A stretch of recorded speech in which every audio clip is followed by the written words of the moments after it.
दबंग Hindustan news channel के दर्शकों नमस्कार। आज हम मिलाने जा रहे हैं एक ऐसी शख्सियत से जो समाज सेवक भी है, राजनेता भी है, क्रांतिकारी भी है। उस शख्सियत का नाम है गगन चौधरी। जी हाँ, गगन चौधरी आज किसी परिचय का मोहताज नहीं है।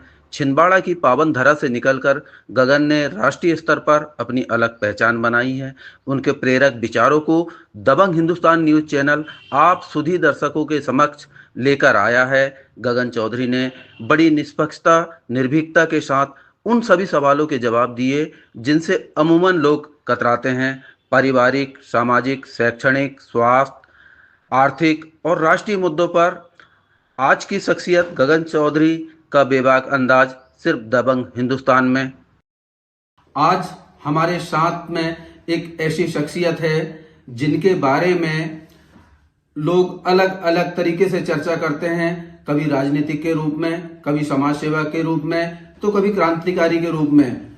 और इनका नाम है गगन चौधरी, जो छिंदवाड़ा जिले से निकलकर देश के हर प्रदेशों में जाते हैं, लोगों की सेवा करते हैं, राजनीति करते हैं, सेवा करते हैं, क्रांति करते हैं। हमें आज तक नहीं समझ में आया, आज हम उनसे ही चर्चा करेंगे। गगन चौधरी जी, सबसे पहले तो दबंग हिंदुस्तान न्यूज चैनल में आपका स्वागत है। मैं भी आपका धन्यवाद करता हूं कि आपने मुझे ये मौका दिया अपनी बात रखने का। गगन चौधरी जी, सबसे पहले तो आप अपने बारे में अपना परिचय दें। आप हैं क्या? राजनीतिक है, समाज सेवक है, क्रांतिकारी है, क्या हैं आप? मैं एक आम नागरिक हूं और जहां भी मुझे मौका मिलता है कि मैं अपना फर्ज अदा कर सकूं इस मिट्टी के प्रति, मैं वो काम करता हूं। चाहे आप उसको समाज सेवा से देख लो, चाहे वो एक आंदोलनकारी के रूप में देख लो, या किसी की हक की आवाज के लिए लड़ते हुए जेल जाना पड़े, या जो भी करना पड़ा हो, उसको आप जिस रूप में देखना चाहें देख सकते हैं। अभी आप एक नई क्रांति की पहल कर रहे हैं यहाँ पे, क्या है वो क्रांति, बताएं। देखिए, मैं तो शुरू से ही हमेशा आवाज उठाता रहा हूँ और मेरा उद्देश्य एक ही रहा है कि जनता में एक जागरूकता आना चाहिए। और जिस तरह से ये राजनीतिक पार्टियों जो हमारे छिंदवाड़ा में सरपरस्त बन के बैठी हैं, उनमें जो एक चापलूसी और एक गुटबाजी और जिस तरह से जनता के साथ धोखाबाजी चल रही है, इससे हट के कुछ एक विशेष परिवर्तन होना चाहिए जनता की सोच में भी और उन पार्टियों के चरित्र में भी। मेरा कभी किसी पार्टी से कोई मतभेद नहीं रहा, ना मेरा किसी से द्वेष है। मेरा सिर्फ एक ही कहना है कि ये व्यवस्था परिवर्तन होना चाहिए। जो व्यवस्था चल रही है मैं उससे असंतुष्ट रहा हूँ, तो मैं उसके खिलाफ आवाज उठाता हूँ। व्यवस्था परिवर्तन की आप बात कर रहे हैं, आप असंतुष्ट हैं, किस बात से असंतुष्ट हैं? आप क्या देखते हैं, क्या नाकामियां देखते हैं आप जनप्रतिनिधियों में, सरकार में? आप देख लीजिए कि छिंदवाड़ा का इतना विकास हुआ, इतना अच्छा है, हॉस्पिटल बना, पर उस हॉस्पिटल के बनने के बाद क्या उसमें व्यवस्था है? आपने अभी देखा होगा कि जो MRI मशीन है, ठीक है, कमलनाथ जी ने दान कर दी, पर क्या उस MRI मशीन का लाभ भारत छिंदवाड़ा की जनता को मिल पा रहा है पूरी तरह? क्या वो फ्री सुविधा मिल रही है? आज तो वहां कमीशनबाजी चल रही है। आप देख लीजिए, इतना बड़ा हॉस्पिटल बना, उसमें पुराने हॉस्पिटल से ज्यादा बदतर हालात हो गए। आज वो जो लिफ्ट चलती है उसमें आप देखिए गंदगी कितनी है, कौन सी सफाई रह रही है। आप जहां खाना बनता है वहां आज भी पानी टपकता है, ऊपर की बाथरूम का पानी वहां अंदर टपक रहा है। चलिए, सरकार ने एक सौगात तो दी है छिंदवाड़ा को, और सरकार की मंशा भी यही है कि सारा सब कुछ अच्छा हो, मेडिकल कॉलेज अच्छा चले, सारी सुविधाएं मिले। तो आप इसमें सरकार की कमियां देखते हैं, लोकल स्तर पे शासन प्रशासन की? सरकार कौन? मेरा सवाल है, सरकार कौन? भाजपा की सरकार, मुख्यमंत्री मोहन यादव जी। मैं इनको सरकार नहीं मानता। ये हमारे द्वारा चुनी गई एक शासन व्यवस्था है। सरकार है आम आदमी, आवाम। सरकार वो लोग हैं जो इसे चुन के इनको हमारा नेतृत्व करने की हम क्षमता देते हैं। ये हमसे गद्दारी करते हैं। एक बार ये उस ड्राइवर की तरह है जो एक बार गाड़ी खरीद के देने के बाद 5 साल के लिए, जिस दिन शोरूम से गाड़ी निकालना रहता है उस दिन तक हम मालिक रहते हैं। जैसे ही शोरूम से गाड़ी निकलकर चाबी उसके हाथ में आती है, वो उसके बाद 5 साल बाद हमको मिलता है। ये वो ड्राइवर चुने हमने। आजादी के 78 साल बाद आप कहते हैं जनता सरकार है, बिल्कुल आपका कहना सही है। क्या जनता में इतनी जागरूकता है? अगर नहीं है तो उसके लिए आपके द्वारा क्या मुहिम चलाई जा रही है? हम शुरू से खिलाफ रहा हूं सभी पार्टियों के, परंतु अब मुझे कुछ एक नया रास्ता नजर आया है। जिस दिन अरविंद केजरीवाल जी निर्दोष बरी हुए, मैं लगातार देख रहा हूं कि सिसोदिया जी जो शिक्षा मंत्री थे, वो किस तरह से जर्मनी की शिक्षा के बारे में बात कर रहे हैं। उन्होंने दिल्ली में शिक्षा को कैसे मॉडल बनाया। और चूंकि मेरा बेटा भी दिल्ली पढ़ता है, तो मेरा दिल्ली बहुत ज्यादा वैसे भी जाना आना था। और किसान आंदोलन के समय तो हर 15वें दिन जाता था मैं, शहीद मोर्चे पे रहा। तो मेरा दिल्ली से एक विशेष संपर्क बन गया इन 5 सालों में। तो मैंने जो महसूस किया कि दिल्ली की जो सरकार बदली, उसके बाद जो जनता ने महसूस किया वहां की कि यार हमसे बहुत बड़ी गलती हो गई, हम ये रेखा गुप्ता कैसे आ गई, कहाँ कमी रह गई। आपने बताया कि अरविंद केजरीवाल जी ने शिक्षा, स्वास्थ्य, आम जनजीवन के लिए बहुत अच्छा किया, फिर कहाँ कमी रह गई? क्यों मतलब दरकिनार किया गया अरविंद केजरीवाल को? देखिए, अगर आप दरकिनार किया गए की बात करें तो आप अच्छी तरह से जानते हैं कि पूरा देश ईवीएम के नाम से रो रहा है, पूरा देश सेटलमेंट की राजनीति के नाम से रो रहा है। किस तरह से सत्ता का दुरुपयोग कर कर सरकारें गिराई जा रही हैं, सरकारें बनाई जा रही हैं, कैसे मैंडेट लिया जा रहा है, कैसे नेता तोड़े जा रहे हैं, कैसे जनप्रतिनिधियों को पक्ष और विपक्ष को किस तरह ब्लैकमेल किया जा रहा है, ये आप अच्छी तरह जानते हैं। उस विषय में मेरे बोलने से कोई प्रभाव नहीं पड़ेगा, क्योंकि उसमें बड़े बड़े लोग शहीद हो गए बोलते बोलते, जेल चले गए, पर उसमें कोई बदलाव हुआ क्या? अभी सोनम वांगचुक छूटे हैं, किस स्थिति में छूटे? 5.5 महीने 6 महीने रहने के बाद आदमी क्या हाल है। उमर खालिद आज इतने दिनों से अंदर है, आगे वो भी छूटेगा। मोहम्मद इस्लाम भी छूटेंगे। तो ये आप बोल रहे कि सब मतलब हमारे बोलने से कुछ नहीं होता, बोलते बोलते लोग शहीद हो गए, तो क्या मतलब इसी हालात में छोड़ दिया जाए? वो निर्दोष लोग हैं, निर्दोष छूटने ही है सभी लोग। अभी देख लो आप, सोनम वांगचुक देख लो, अरविंद केजरीवाल, जितने लोगों को इन्होंने धरा है, सत्ता और शासन के दबाव में आज जुडिशियली आ गई। मैं जुडिशियली पे कोई कमेंट नहीं करना चाहता, क्योंकि हमारी सर्वोच्च न्यायपालिका है, उसका उनका जो भी निर्णय है हमें सर्वमान्य रहना चाहिए। परंतु जिस तरह से सत्ता के दबाव में काम हो रहे हैं, सारे इंस्टीट्यूशंस टूट गए हैं। आज हमारा लोकतंत्र, जिसके ऊपर भारत का लोकतंत्र एक ऐसा लोकतंत्र था जिसपे गर्व था, वो लोकतंत्र बचा है। लगता है कहीं लोकतंत्र बचा है। आज एक आम आदमी को अपने वोट देने के बाद ये भरोसा है कि मैंने जिसको वोट दिया हूं उसी को वोट गया होगा। कैसे बदलाव होगा, कैसे सुधार होगा? सोच हमें देखिए, 5 आम सड़े हैं, 5 आम सड़े हैं, उसमें से एक आम थोड़ा सड़ा है, उसको काट के खाया जा सकता है, और भूख भी बहुत लगी है, तो सब 5 आम को फेंकना भी मुनासिब नहीं है। तो वो जो सबसे कम सड़ा हुआ आम है, उसको थोड़ा सा काट के खाया जा सकता है। आम जनजीवन के बारे में, एक जो निचला स्तर है, आज भी वो इसी तरीके से अपना जीवन यापन कर रहा है। क्या मुहिम है आपकी? आप क्रांति की बात करते हैं, समाज सेवा की बात करते हैं, तो उनका स्तर उठाने के लिए क्या मुहिम है आपकी? एक आम आदमी के अंदर अपनी जरूरतों से ज्यादा मोहब्बत होने से पहले इस देश से मोहब्बत होने की बात पैदा हो।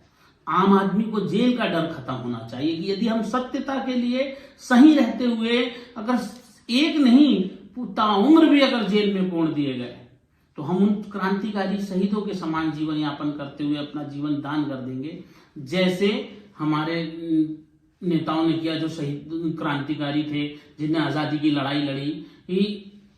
आप सोचो, 65 दिन भूखे रह के बाद भी लोग वहां पे लाहौर की जेलों में जिन्होंने मौत को गले लगाया, हमारे क्रांतिकारी थे।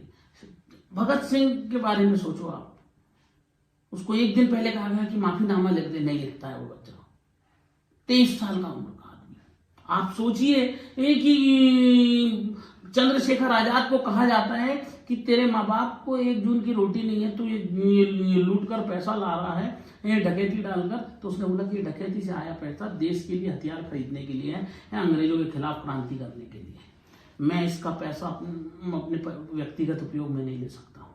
यदि तुम मेरे माँ बाप को खाना नहीं खिला सकते, जब उसके पास खबर पहुंचाई उसके पड़ोसियों ने, तो बोले अगर तुम खबर नहीं खिला सकते तो मैं एक दिन रात को आऊंगा और अपने माँ बाप को गोली मार दूंगा, पर मैं देश के पैसे के साथ अपने उपयोग में नहीं लूंगा। ये क्रांति की बात हुई, और एक और क्रांति हमने देखा है, आपकी गाड़ी में लिखा हुआ है जय जवान जय किसान, जो आप छिंदवाड़ा से निकलकर जहाँ तक हमें याद है आप दिल्ली भी गए हैं, किसान आंदोलन में भी पहुंचे हैं। तो आज किसानों की समस्या तो लगभग खत्म हो गई है। किसान सम्मान निधि मिल रही है, सारी सुविधाएं मिल रही है, यूरिया मिल रही है। क्या देखते हैं आप? क्या देख रहे हैं? अगर आपको यदि ये नहीं दिखाई पड़ रहा, आप ये कह रहे हैं कि अगर समस्या समाप्त हो गई है, तो मुझे लगता है कि शायद आपने अपनी आंखों पे सत्ता का चश्मा लगा दिया है। अगर समस्याएं नहीं होती तो इतने किसान सुसाइड। ये हम नहीं कह रहे हैं, ये मतलब सत्ता सिंहासन पे बैठे हुए लोग कह रहे हैं। तो उस बात को प्रचार कौन कर रहा है? गोदी मीडिया। कुछ जो निष्पक्ष मीडिया है, जो आवाज उठाना चाहता है, उसकी आवाज पहुंच पा रही है क्या? उसकी टीआरपी के पीछे आधा उसको कहां से जकड़ लिया जा रहा है, ये आप भी जानते हैं। कैसे से नेता और कैसे सरकारें उनको ऐड देके किस तरीके से प्रमोट कर रही हैं गोदी मीडिया को, और एक सच्चा मीडिया को कैसे दबाया जा रहा है। एक सच्चा पत्रकार, 90% छिंदवाड़ा जिले के पत्रकार अपना काम धंधा छोड़ के कोई गुपचुप की दुकान लगा रहा है, तो कोई बोर्ड बना रहा है, तो कोई कुछ कर रहा है। नहीं, वो अपना उनका पेशा है, वो उनका व्यवसाय है पत्रकारिता के साथ में। अगर वो अपना कोई बिजनेस कर रहे हैं, मजबूरी है उनकी, मजबूरी है उनकी। क्या करेंगे वो? कहते हैं मेरे से, मेरे दोस्त हैं सब, मेरे से कहते हैं क्या करेंगे भाई, सच्चाई जो तू चिल्लाता है ये सुनने के लिए कौन हमारा साथ दे रहा है? चलिए, अब किसानों की बात कर रहे थे, तो किसानों के लिए बताएं। आप बता रहे हैं मतलब असंतुष्ट है आप, और मतलब दुखी भी है उनके लिए। क्या कमियां रह गई है और कैसे उसमें सुधार हो? देखिए, स्वामीनाथन रिपोर्ट जब तक लागू नहीं होगी, कांग्रेस के समय में स्वामीनाथन रिपोर्ट 2006 में बनके कंप्लीट हुई, क्या लागू की गई? नहीं की गई। मोदी जी चिल्लाते हुए आए थे कि मैं जिस दिन हुई तो ऐसा हो जाएगा, दुनिया पे दबाव हम पैदा कर सकते हैं, हम ये कर सकते हैं, वो कर सकते हैं। वो सारे वादे खोखले पड़ गए साहब। आज उसी एमएसपी के लिए हमारे 550 किसान मर गए। क्या मिला? आज क्या कर रहे हैं? ये जो अमेरिका के साथ जो हमारा एग्रीमेंट हुआ है, उसमें क्या किया इन्होंने? मक्के का सब्स्टिट्यूट लेके आ रहे हैं। ये हमारे सोयाबीन के बदले में जो तेल पे लेके आ रहे हैं, वो सब्सिडी लेके आ रहे हैं, अमेरिका के लिए सब्सिडी लेके आ रहे हैं। अमेरिका सब जीरो टैरिफ पे ला रहा है। तो हिंदुस्तान का किसान जाएगा कहां? हम हमारा माल यहां पकाएंगे 2000 रुपए 2500 रुपए क्विंटल में, और हमको बेचना पड़ रहा है 1000 रुपए क्विंटल में, 1500 रुपए क्विंटल में। जो हमको पड़ रहा है घर में 2000 रुपए क्विंटल का है। हम 500 रुपए क्विंटल की उम्मीद करते थे मक्के में कि 2400-2500 बिक जाएगा। वो 1800 रुपए और 1600 रुपए और 900 रुपए और 1200 रुपए बेचना पड़ा है। तो आवक के आधार पर भी होता है, उत्पादन ज्यादा मात्रा में है, इस वजह से होता है, या ये रेट ऐसे निर्धारित किए जाते हैं? मेरा आपसे सवाल है कि हमारे देश में अगर माल ज्यादा पैदा हो जाएगा, तो हम बाहर सप्लाई करेंगे कि बाहर के माल को आने के लिए और फ्री ट्रेड दे देंगे कि और हमारे यहाँ भेज दो, हमारे यहाँ माल, तो ताकि हमारे यहाँ की और माल की गत हो जाए, किसान मर जाए। तो दर निर्धारण कैसे होता है? दर निर्धारण एमएसपी डिसाइड करो ना भाई, किससे नीचे ये चीज नहीं बिकेगी। आप फॉरेन से जो माल एंट्री करा रहे हो, जिस कारण हमारे देश में रेट टूट रहा है, उसको बंद करो ना। मोदी जी गुलामी क्यों कर रहे हैं अमेरिका की? आज देश के हालात क्या हैं आप देखिए। आज किस जगह से नहीं आवाज उठ रही है, आप बताइए। आज बताइए कि क्या फल की खेती करने वाला इंसान किसान संतुष्ट है? मैं कश्मीर जाता हूं, सुपौल वगैरह सब जगह की मंडियों में जाता हूँ, किसानों से मिलता हूँ। वहां जाके देखिए सेब की अनाज मंडी में क्या, सेब की फल मंडी में क्या हाल है। फेंका जा रहा है। बीच में आपने देखा होगा ट्रकों से सेब रोडों पे फेंका गया, रोडें जाम हुई थी बीच में कश्मीर की, पर फल के किसानों ने फेंका था। आप चाय पत्ती ऊटी जाइए, 15 रुपए 20 रुपए किलो में पत्ती खरीदी जाती है, 8 रुपए किलो में पत्ती खरीदी जाती है। वहां टाटा के बागान है, इनके बागान है, पत्ती खरीदी जाती है। तो किसान तो वहां भी मर रहा है। जो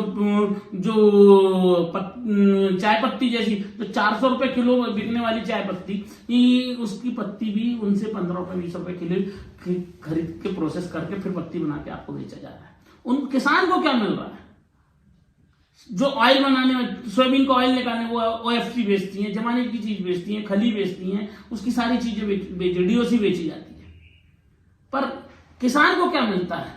उसमें भी आपने कंपटीशन पैदा कर दिया, ऊपर से ऑयल बुला के। चलिए, अच्छी बात है। हम आपसे यही तो जानना चाहते हैं कि आपका विजन क्या है, कैसे सुधार हो, क्या होगा उसमें और क्या करेंगे आप। जब तक जनता अपने हाथ में, यदि पार्टियों के बगैर, मेरा तो कहना था कि आजाद रूप से आदमी ये लड़ाई लड़े, 5,000 पार्टियों को दरकिनार करके आजाद उम्मीदवारी को प्रमोट किया जाए। पर जब आजाद उम्मीदवारी को प्रमोट करना मुझे ये संभव नहीं दिखा, क्योंकि उतनी बड़ी तब्दीली आज के समय में ला पाना, जनता की नजर में आजाद उम्मीदवारी को प्रमोट कर पाना मेरे अकेले की क्षमता के बाहर था। तो मैंने एक रास्ता सुना कि इन सब पार्टियों में सबसे ईमानदार पार्टी कौन सी है। तो मुझे एक पार्टी नजर आ रही है जो निर्दोष बरी होकर आ रहा है बाहर, वो है अरविंद केजरीवाल। अभी आप राघव चड्ढा के बयान सुनिए। आप राघव चड्ढा जी ने आज जो समोसा आपका एयरपोर्ट पे 65 रुपए का बिकता था, वो आज उस व्यक्ति के बयान के कारण 10 रुपए की बात पे आ गया। आज राघव चड्ढा ने जो संसद में सवाल उठाया कि बच्चों को जो फीस लगती है, परीक्षा फीस लगती है, अगर 100 बच्चे सेलेक्ट हुए तो 100 बच्चों को काटिए, बाकी 10,000 बच्चों ने जो पैसा भरा है वो उनको कुछ परसेंटेज में वापस करिए। कितनी अच्छी बात है। वो पैसा कहाँ जाता है? आप सोचिए कि आप फोन करते हो, एक मोबाइल तो आपातकालीन सुविधा है। जब मैं किसी को फोन कर रहा हूं तो मुझे तो मेरा पैसा तो कट रहा है, पर उसको तो कुछ नहीं लग रहा है ना। उसकी तो इनकमिंग चालू रहना चाहिए ना। आउटगोइंग बंद कर दो आप, पर इनकमिंग तो चालू रख सकते हो ना। अगर आप सिम हमारी, मोबाइल हमारी, ये सब बातें जो राघव चड्ढा ने उठाई, वो देखकर अरविंद सिसोदिया की जो मैंने बातें सुनी उस दिन, जो अरविंद सिसोदिया जी शिक्षा मंत्री हैं, जो उन्हें जर्मनी मॉडल की बात की, पढ़ाई की, शिक्षा की बात की, कैसे डेवलपमेंट होगा, कैसे हम अपनी शिक्षा को में अपने बच्चों को उद्योग से जोड़कर शिक्षा दे पाएंगे, कैसे हम उसका स्किल डेवलपमेंट 5वीं क्लास से कर पाए। ये सारी चीजें जो दिखाई जा रही हैं, बताई जा रही हैं, और जो मैं समझ रहा हूँ संजय सिंह जी के बयान पे, मैं तो समझ रहा हूँ संजय सिंह जी के भी मैं बहुत बारीकी से सारी पार्टियों को स्टडी कर रहा हूँ। मेरे लिए तो सबसे अच्छी पार्टी, मुझे क्रांति की अगर कोई पार्टी नजर आती थी तो माओवादी नजर आती थी। मगर बंदूक उठाना, शस्त्र उठाना आज के समय में संभव नहीं है, क्योंकि देश हमारा ही है। क्योंकि सामने वाला जिसको हम मारेंगे वो भी हमारा ही घर का आदमी है, और जो लड़ रहा है वो भी हमारा ही घर का आदमी। मरना दोनों तरफ से हमारे लोग। माओवादी की जैसे आपने बात की है, तो पिछले समय मतलब ये खबर आई थी कि आप बस्तर भी गए थे, कुछ सरेंडर जैसी स्थिति कुछ लोगों को करवाए थे, क्या है बताएं। नहीं, मैं बस्तर गया था, और बस्तर में जाकर मैंने आदिवासियों के हाल जाने, जंगल में रहने वाले लोगों के हाल जाने, जो 8,000 रुपए साल में जिंदगी जी लेते थे। हाँ, ये जरूर है कि मैं कुछ पत्रकारों से मिला जो माओवादियों की मतलब उनकी विचारधारा से पूरी तरह परिचित थे। उनसे जाना कि वो क्यों नहीं निकल के आ पा रहे हैं, क्या होना चाहिए, कैसे सरेंडर होना चाहिए, कैसे उनको हम ला सकते हैं, उसका रास्ता कैसे बनाए, उस पर डिस्कस हुआ मेरा।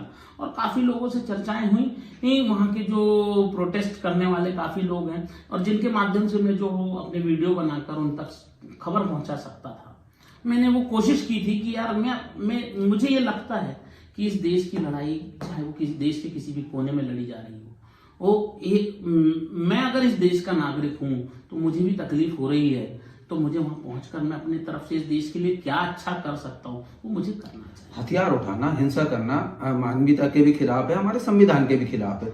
फिर क्यों लोग ऐसे पथभ्रष्ट हो जाते हैं कि उनको ये रास्ता चुनना पड़ता है? जब माओवादी एक दिन में माओवादी नहीं बनता। ये आंदोलन माओवादियों का, मैंने बड़ी डीप स्टडी की, इसके लिए मैं कलकत्ता गया हूँ, वेस्ट बंगाल के कई जगह गया हूँ। नक्सलवाड़ी जो क्षेत्र है उसकी पृष्ठभूमि को समझना होगा। कानू सान्याल, चारू मजुमदार, उनके विचारों को समझना पड़ेगा कि वो किस तरह से एक मालगुजार फैमिली का लड़का, एक पढ़ा लिखा लड़का, कैसे जंगल संथाल के आंदोलन में कूद जाता है, कैसे उन किसानों के ऊपर मारपीट होती है, कैसे उन किसानों पे गोली चालन होता है, और जब उन लोग मरते हैं तो उसके बाद वो भी बंदूक उठाते हैं। तो इस तरह से वो नक्सलवाड़ी का आंदोलन कैसे कैसे स्टेप बाय स्टेप दंडकारण्य पहुंचता है, बस्तर पहुंचता है। उस समय बस्तर मध्य प्रदेश में हुआ करता था, मध्य प्रदेश का हिस्सा हुआ। लेकिन आज धीरे धीरे जब समझ में आ रही है, शासन प्रशासन, मुख्यमंत्री, प्रधानमंत्री, गृह मंत्री, सारे मतलब कहना चाहिए इनको मुख्य धारा में जोड़ने की कोशिश कर रहे हैं, लोग आ भी रहे हैं, तो क्या ये धीरे धीरे समस्याएं खत्म होते जा रही है? कोई समस्या कहीं खत्म नहीं हो रही है। वो दबाव में और एक प्रेशर में विचारधारा को जिंदा रखने के लिए मुख्य धारा में आ रहे हैं। सरेंडर नहीं किया उन्होंने, उन्होंने हथियार छोड़े हैं। और ये बात याद रखें, जो हाथ हथियार छोड़े हैं वो हथियार चलाना भूले नहीं है। जिस तरह से ये आंदोलनों को मारपीट कर, हथियार लाठियां चार्ज कर और गोलियां चलाकर दबाते हैं, उसी से माओवाद जैसी स्थिति पैदा होती है। लेकिन ये विचारधारा तो गलत है ना। मैं गलत और सही तब कहूंगा, मैं किसी भी चीज को गलत या सही तब कहूंगा जब सामने वाला पूरा सही होगा। अगर गरीबी है, शोषण है, तब बगावत है। और जहां बगावत है और बगावत का दमन है तो वहां माओवाद है, वहां नक्सलवाद है। आप दमन मत करो, उनको बोलने का मौका दो, सुनने का मौका दो। आप आज वो आ गए हैं, मुख्य धारा में आ गए हैं, वो मुख्य राजनीति में भी आएंगे। एक आजाद उम्मीदवारी की आपने बात किया, हाँ। और बीच में आपने एक और मुहिम चलाया था आजाद हिंद फौज की। क्या है सुभाष चंद्र बोस को लेकर, उनकी विचारधाराओं को लेकर क्या कोई आप मुहिम छेड़ रहे हैं? देखिए, आजाद हिंद फौज, आज फौज नहीं, आज आजाद हिंद वाहिनी है। वो आजाद हिंद फौज को फौज विलोपित नाम कर दिया गया है, क्योंकि एक देश में और भी फौजें नहीं रह सकती, तो इसलिए आजाद हिंद वाहिनी बना दी गई है। उसका मैं स्टेट प्रेसिडेंट भी हूँ। ऑल इंडिया फॉरवर्ड ब्लॉक का वो एक अनुषांगिक संगठन के रूप में एक INA का ग्रुप, उसको मैं पूरा वो चलाता है। परंतु देश में आज शहीदी का जज्बा किन में है? क्या हम उनको ड्रेस पहना के सिक्योरिटी गार्ड बना दें? मैंने स्टडी की, उसके लिए जिंदा शहीद चाहिए। इस देश के लिए मर मिटने का जज्बा पैदा लेकर चलने वाले लोग चाहिए। हजारों लोग से मिलने के बाद में भी जिंदा शहीद नहीं मिलते साहब।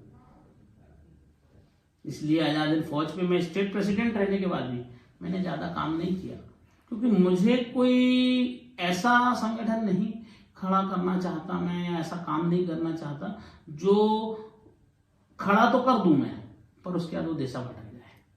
इतनी मेहनत करने के बाद जब लोग खड़े नहीं हो रहे, अपने हक के लिए आवाज नहीं उठा रहे हैं और 4 कदम नहीं चल पा रहे हैं, तो कैसे बदलाव होगा? फिर कैसे क्रांति कर पाएंगे?